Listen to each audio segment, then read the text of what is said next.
The Art of War by Sun Tzu.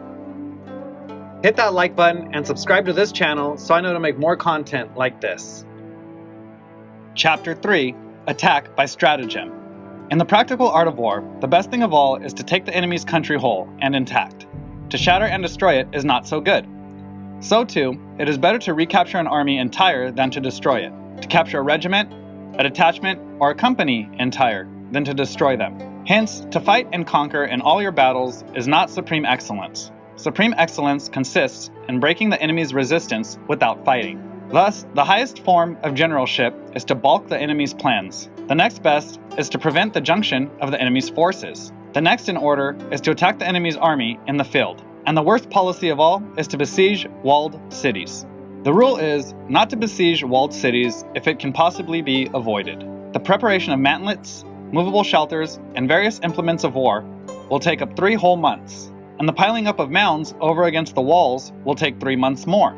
The general, unable to control his irritation, will launch his men to the assault like swarming ants, with the result that 1/3 of his men are slain, while the town still remains untaken.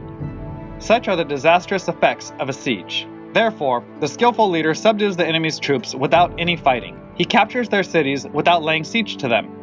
He overthrows their kingdom without lengthy operations in the field.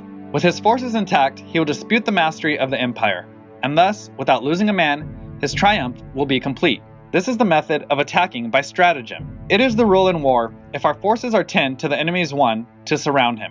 If 5 to 1, to attack him. If twice as numerous, to divide our army into 2. If equally matched, we can offer battle.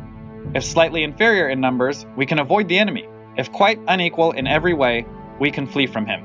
Hence, though an obstinate fight may be made by a small force, in the end it must be captured by the larger force. Now the general is the bulwark of the state. If the bulwark is complete at all points, the state will be strong.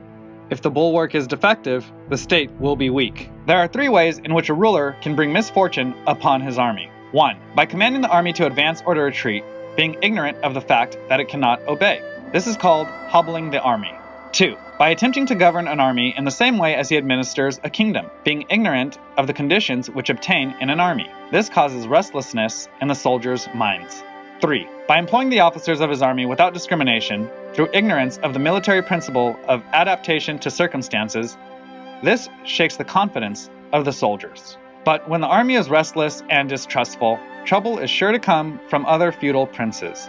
This is simply bringing anarchy into the army and flinging victory away. Thus, we may know that there are 5 essentials for victory. 1. He will win who knows when to fight and when not to fight. 2. He will win who knows how to handle both superior and inferior forces. 3. He will win whose army is animated by the same spirit throughout all its ranks. 4. He will win who, prepared himself, waits to take the enemy unprepared. 5. He will win who has military capacity and is not interfered with by the sovereign. Hence the saying, if you know the enemy and know yourself, you need not fear the result of 100 battles. If you know yourself but not the enemy, for every victory gained, you will also suffer a defeat. If you know neither the enemy nor yourself, you will succumb in every battle.